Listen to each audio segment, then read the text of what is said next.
Our next speaker is Robyn Mahood, presenting on new relationships after intimate partner violence-related brain injury. Robyn Mahood is a registered social worker psychotherapist who is a graduate of the Master of Social Work program at Wilfrid Laurier University.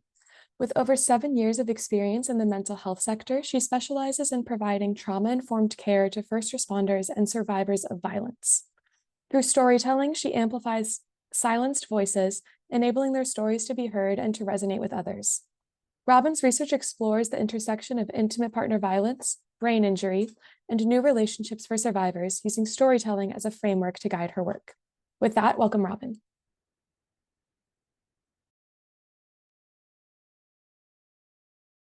Hello, everyone. I'm just going to share my screen. Thank you for inviting me here to speak about my thesis work. I'm very honored. I'm looking forward to walking through this work with you about survivor stories of leaving intimate partner violence while brain injured and the embodied experience of rebuilding life and relationships post-violence. So that was a great intro.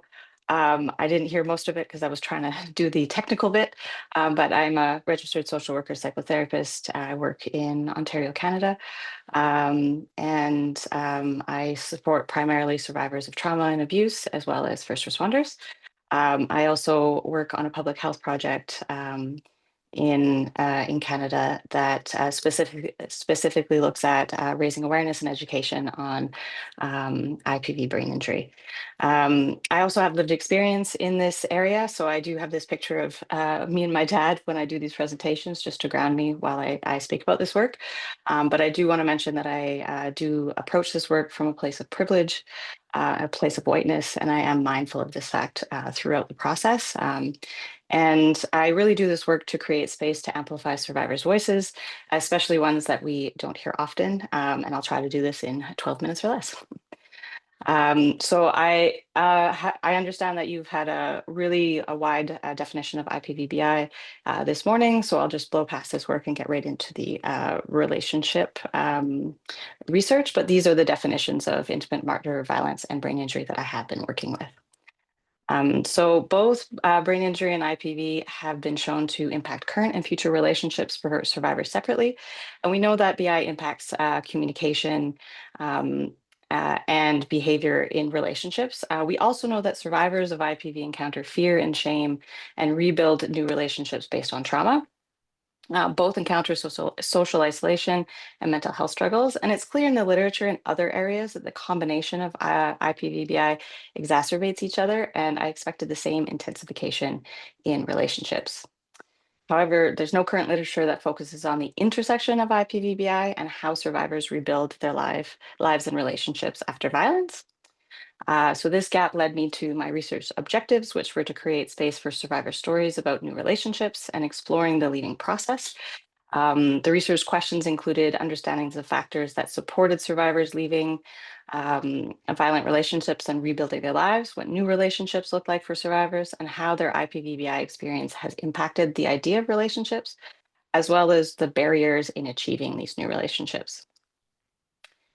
So just a question for language. I refer to the survivors in this study as volunteers, as I look at this study through an emancipatory lens, and I consider myself an emancipatory researcher. So using the word volunteer allowed the survivors to opt out at any point, even today, if they want to remove themselves from the study, that is a possibility.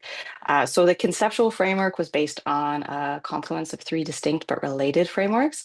I chose storytelling as a storyteller myself, and because it takes lived experience into account as knowledge. It creates this teller-listener dyad, but mostly because it is a powerful anti-silencing tool that helps break down isolation and transfers power to the teller. Critical disability theory was incorporated to conceptualize this transition for survivors from being able-bodied to living with an invisible disability.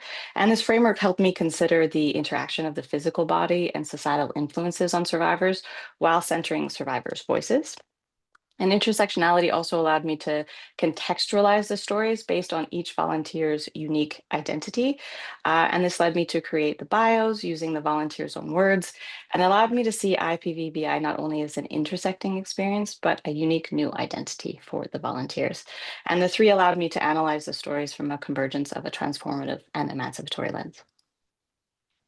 So for the research methods and methodology, I relied on a qualitative research methodology, which was exploratory and transformative. The storytelling method was built on a semi-structured interview method, which allowed for informal, flexible prompts, enabling the storyteller to really guide the conversation in the direction that they chose. And I drew from both Indigenous and non-Indigenous storytelling traditions.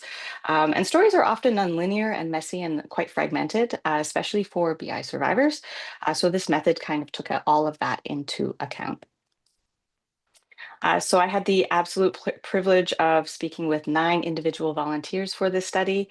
They chose their own pseudonyms, so these are the names that they chose for themselves. Age ranged from 30 to 73 years old. There was a 66% Caucasian sample with various sexual orientations, ranges of income and education, and various relationship statuses as well. They came to me through propulsive and snowball sampling and were referred from IPV settings and BI support organizations.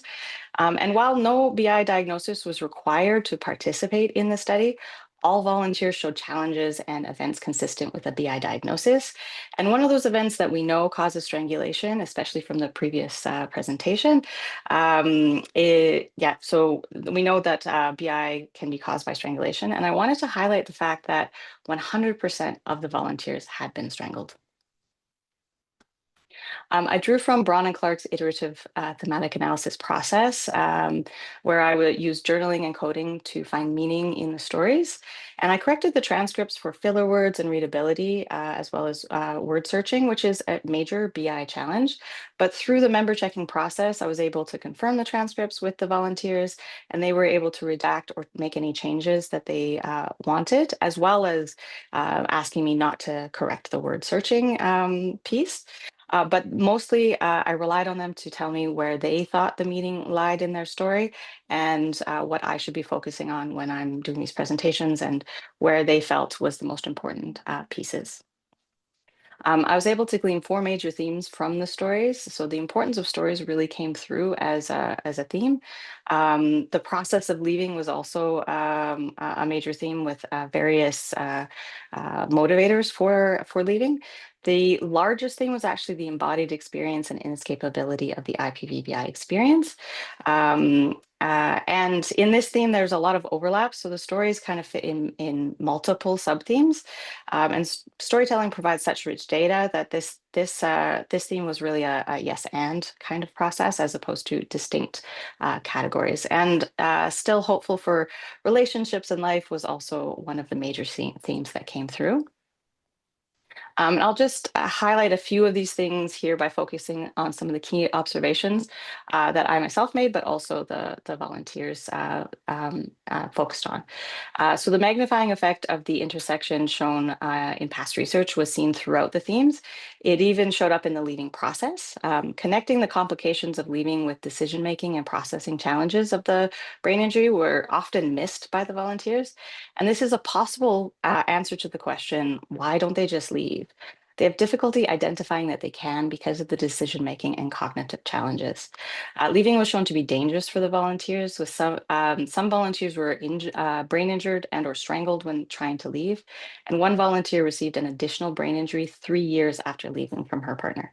But we've known this for years. I'm sure it's going to come up many times during this conference. Leaving is a difficult cycle. You can either stay and be brain injured or possibly murdered, or leave and become brain injured or possibly murdered. So it is a very difficult cycle to get out of. Volunteers felt very unsupported by systems when trying to leave and had received the messages from our institutions that they do not care about these differently abled survivors. And navigating these systems with a brain injury was also considered to be extremely challenging, if not impossible. Social supports were a major factor in both the ability to leave and rebuilding a survivor's life post-violence. When no social supports were available, they were described as a missing piece in the leaving process. Friendships were spoken about as an element that was as important or more important than romantic connections. But the relationship with the self was also a major piece that they all highlighted, which is very consistent with past research. Volunteers described feeling like a different person after the brain injury, and they felt that they needed to grieve the person that they left behind and get to know their new self before moving forward. For new relationships, a novel finding was that volunteers indicated an ease in identifying red flags and moving on quickly from potential violent relationships. When we look at what new relationships look like for the volunteers, there's a range of experiences. Many volunteers indicated that they moved on to positive connections, with one volunteer recently getting engaged after being single for over 30 years. Some volunteers describe non-traditional relationships, such as purely sexual connections or polyamory, is how they connect now. And volunteers who were not in new relationships discussed that it was often by choice because they were taking the time to heal and were waiting for a good, positive, nonviolent connection where they could thrive. But hope was weaved through every volunteer story. So, of course, there are strengths and limitations to this study. There was a lack of diversity, so there were no male identifying individuals that volunteered for this study, only one gender diverse individual. There were few racialized individuals, so 3 out of the 9. I also didn't ask volunteers specifically about the BI experience. I always grouped it into this IPV-BI question. And I do wonder if I asked the question directly, if I would have different responses and more specific answers. There was also an exclusion criteria for 2 years post-physical violence imposed by the ethics board. Because one of the major findings is that this experience becomes embodied, I do wonder what information would come out or who would volunteer if this wasn't an exclusion criteria. But of course, there were a lot of strengths. This is the first study of its kind, and it will contribute to the literature in this area. I do feel that the shared lived experience piece was a major strength. I was able to create rapport with the survivors quite quickly. And so there were things that they knew that I could understand within their experience that they didn't have to explain. So that was quite amazing. And then storytelling was also a major strength. I was able to see transformation within the volunteers in real time, and it was actually quite magical. So some recommendations for practice, including adapting narrative therapy to be more BI friendly, incorporating social supports into community-based educational strategies and recovery plans. For research, continuing this work on exploring what new relationships look like for survivors will be important, and incorporating other social identities than I was able to include here will be essential. Exploring terms like healthy relationships as it's used in community practice, but it's not so much in research. There's no concrete definition that exists, and that may be a good thing so that individuals can produce their own definition, but it is an interesting thing to explore, as well as, you know, the term survivor, thriver, all of these pieces. And I do want to leave us with one quote from one of the volunteers of the study. This isn't specific to romantic relationships, but it's a relationship with systems. Asking anyone with PTSD and a brain injury to navigate any system is cruel. Thank you so much. Thank you so much, Robyn. This was a really powerful presentation, and this study seems like it really prioritized returning autonomy to the volunteers, you know, by having them be part of the transcription thematic coding, as well as having them guide the storytelling. I was wondering how open-ended the storytelling was and what types of prompts were given to the volunteers. They were very, very open-ended. It was more like, tell me about the leaving process, tell me what relationships have been like for you, what has been good about new relationship, what hasn't. And I really allowed the volunteers to just talk about their experience. And when they kind of got to the very end of the story, that's when I asked my next question. I didn't necessarily cut them off in any place or guide them. Sometimes I asked clarifying questions, but it was very, very open-ended. It was very much so if they went in a direction that I didn't anticipate, I let them go down that road to really explore, you know, what their experience was. Yeah, thank you so much for sharing. This was like an incredible presentation, and I was so interested in this research. All right. Thank you so much. Thank you.